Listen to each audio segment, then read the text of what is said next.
this is part 6 of the Mughal Empire series. You can also watch the other parts on previous Mughal emperors after watching this video. The links are in the description below. Today we'll be exploring the personality and conquest of the final Great Mughal.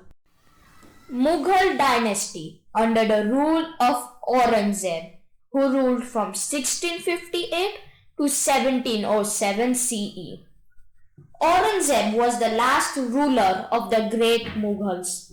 He ascended the throne in 1658 after killing his brothers in a war of succession and imprisoning his father in Agra fort. He took the title of Alamgir, which means the conqueror of the world. It was under him that the Mughal Empire reached its greatest extent, and he had gained control over almost the whole of the Indian subcontinent.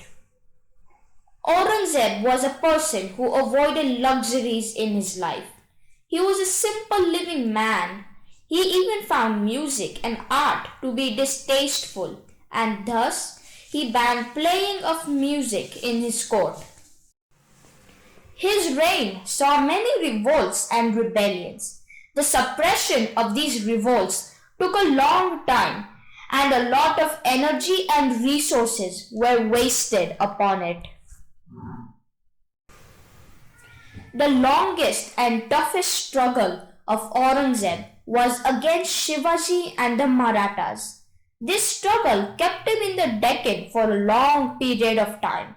The Mughals carried a long campaign in the Deccan under General Shaista Khan, who was the maternal uncle of Emperor Aurangzeb. The Marathas were first led by Shaji and then under his son Shivaji.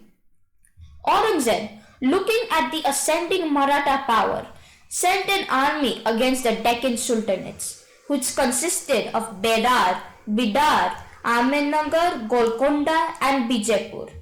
He was able to capture Bijapur and Golconda, but these victories came to him at a very heavy price. Though Aurangzeb remained in the Deccan for a long time, he could not crush the Maratha power completely. After Shivaji's death, his son Sambhaji succeeded him. Sambhaji fought bravely against the Mughals, but was captured and later executed by Aurangzeb. Despite this, Aurangzeb failed to conquer the Maratha kingdom. The policies of Aurangzeb made him very unpopular amongst his own people. He discontinued the policy of religious tolerance which was started by his great-grandfather Akbar. He was discriminatory against non-Muslims. Hence, he forced many people to convert to Islam.